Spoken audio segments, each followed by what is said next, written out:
What is up, everybody? Purple and Gold podcast for Monday, April 13th. LSU baseball swept on the road in Oxford by the Ole Miss Rebels. They fall to 23-14 overall and 6-9 in the SEC, and their NCAA tournament future is highly in doubt with an RPI in the mid 70s right now. We will recap everything, and then I'll talk a little bit big picture about what I think needs to happen the rest of the way and beyond for LSU. So on Friday night, LSU got off to a great start. Chris Stanfield got on base. Jake Brown hit a home run. LSU was up 2-0. Hunter Elliott settled in for Ole Miss. Case and Evans battled. It was a 3-3 game. It was actually 3-2 Ole Miss in the seventh inning, and Josh Pearson was the lead runner in a first and second situation, and Jay Johnson pinch ran for Josh Pearson with William Patrick, who would eventually tag up and score the tying run on a sacrifice fly by Derek Curiel. Why am I mentioning this? Well, Trent Caraway was not available this weekend. Seth Dardar moved from second base to third base when Pearson was pinch ran for, and they elected not to put Braden Simpson in at second base, who we would find out on Sunday was available, and instead they put in freshman Ethan Kloss at second base. Now, they had been using Jack Ruckert, another freshman, earlier in the year as a defensive replacement, and some of his timely or untimely miscues have cost LSU, namely in the Game 3 against Oklahoma. Well, Ethan Kloss did some damage here. There was a ground ball to Monster Milam. He went to second base with it. Kloss not only wasn't on the bag at second, couldn't turn the double play, got no one out. Later on, he was over at third in a shift on a bunt. It was a good bunt anyway, but he touched it in fair play. Probably should have let it go. Long story short, LSU had some defensive meltdowns that led to Ole Miss scoring 3 runs and winning the game 6-3. On Saturday, it was one of those games where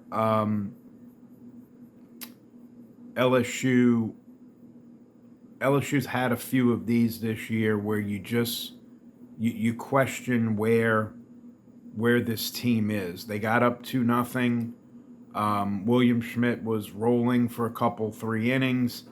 Then he started to get squeezed a little bit, gave up a couple of runs, but his body language just the entire time when he was getting squeezed and when, some of the beginnings of the rally was happening just weren't good. LSU's overall body language wasn't good. Game got away from him. Jay probably off-pitched a little bit late.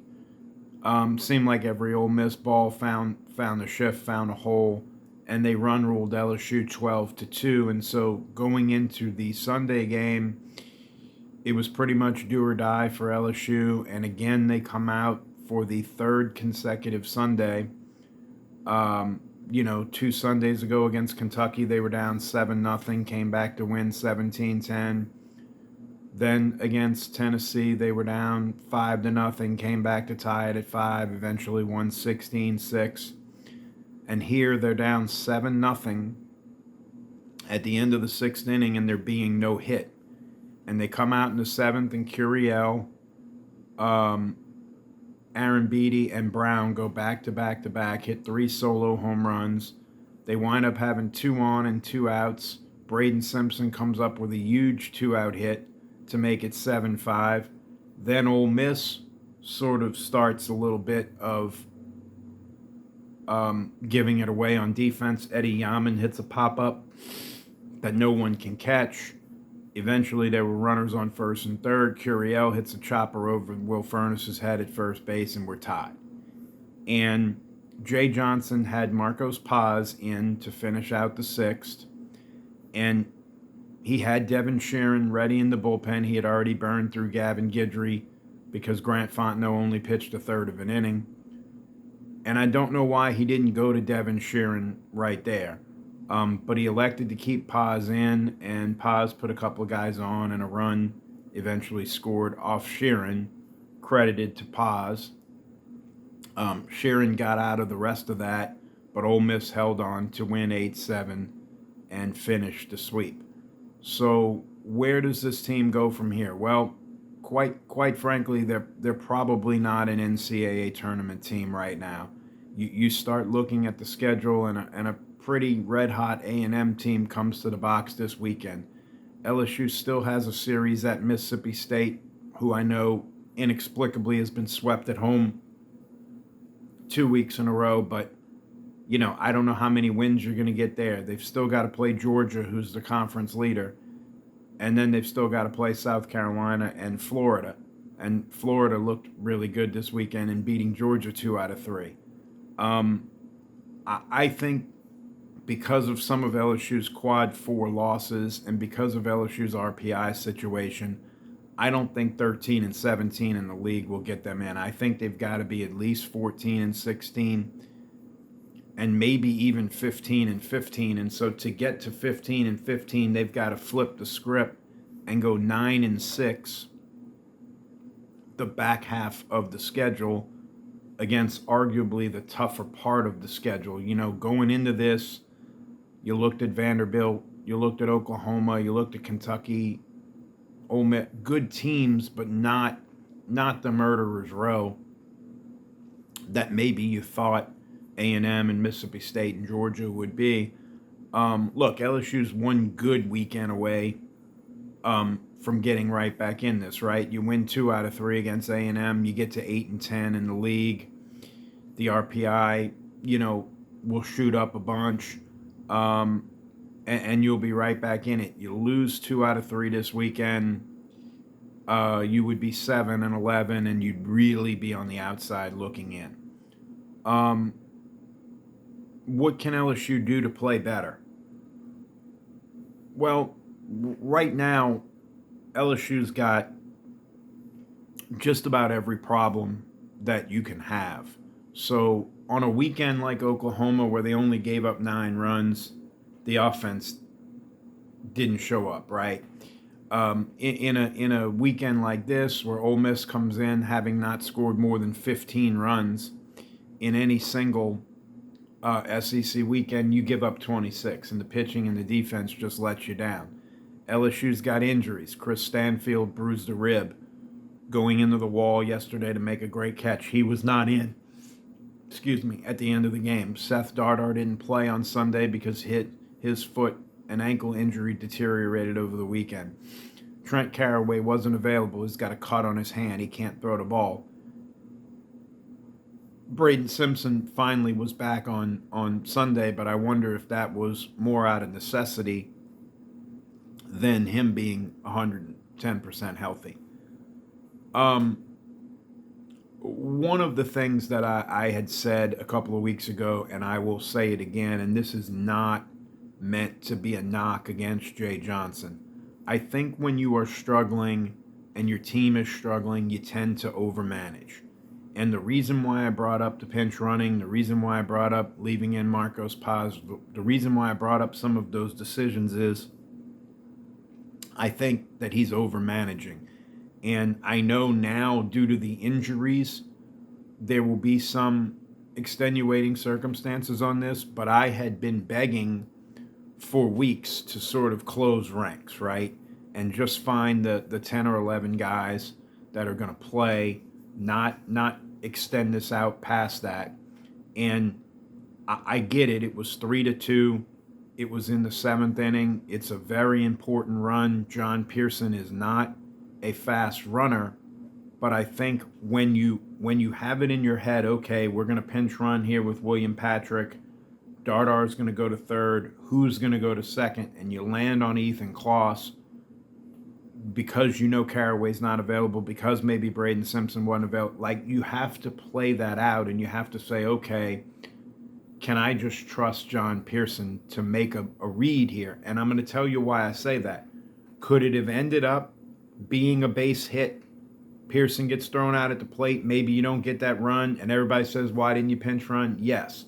But the way it played out was an advancement to third. The bases were loaded. Curiel hit a deep fly ball. William Patrick walked in on a sacrifice fly that John Pearson could have scored on. So there's a yin and a yang to all of this, right? After you score 7 runs in the top of the 7th inning to tie it at 7, I just don't think you can send Marcos Paz back out there. You've got to go to Devin Sheeran right there and try to lock that thing down and hold the momentum. But I think because Grant Fontenot didn't go deep in the game, because he had already used Gavin Guidry, because he had already used Santiago Garcia, he's trying to squeeze a few more outs out of Paz. And we understand that and we get that. But you might want to do that on the back end, right? Go to Sheeran. Let Sheeran give you the 7th. Let Sheeran give you the 8th. If he can't get you out of the 9th or something happens and you've got to go to somebody else, oh well. But you got to try to stymie the momentum. And look, this is something I'm going to talk about on tomorrow's edition of the show. But LSU just hasn't had a lot of step-up performances, right? And don't get me wrong, they've had individuals here or there, right? Kate Aaron Beatty last Sunday against Tennessee certainly comes to mind. You know, Kason Evans against Oklahoma with the 15 strikeouts. I'm talking about guys who maybe were on the fringe or not on the radar at the beginning of the year, stepping up in a big spot to make some plays, right? I think Eddie Yaman has tried to do some of that. But, specifically a guy like Ethan Kloss on Friday night or Marcos Paz yesterday. And look, the other thing about this team, and I don't know, obviously we all hope this team can get hot and we all hope this team can make a run. One of the things I'm going to do for tomorrow's show, and I'll give everybody a little homework assignment right now, is go down the roster and tell me from all of the preseason prognostications that we did, from all of the pre-camp reports and fall ball reports, who on LSU's team is actually met or exceeded expectations. I mean, I think Derek Curiel has been fine. He's batting .340, whatever. His expectations were through the roof, but I think he's been fine. I think Chris Stanfield, when healthy, has been fine. I think Jake Brown has been fine. I think Stephen Milam defensively has been amazing, but offensively it's left something to be desired. Who else has met the expectation? Certainly none of the transfers on offense have. Cerna looked like he was going to, but he sort of hit a wall. Aaron Beatty, I don't think has met the lofty expectations that people would have put on him at the beginning of the year. Anyway, you get the point. I'll do this more tomorrow. LSU will play Northwestern State at the box tomorrow night. LSU's got to get a win, and then LSU's got to go play better baseball next weekend against a really good Texas A&M team and try to find a way to win a series. We'll be back to talk about that. LSU's women's basketball team did land 2 transfers over the weekend. Layla Reynolds from Florida and Jada Williams, who is a Superior point guard. She was with Iowa State. She averaged 15 points and 7.7 assists. Layla Reynolds was a former McDonald's All-American, a 3-year player at Florida. She averaged double figures in scoring the last 2 years.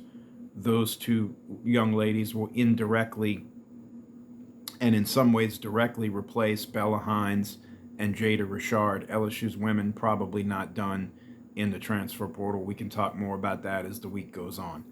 As always, enjoy your week. Happy Monday. Be good to one another. Boot up. And always, always, always, go Tigers.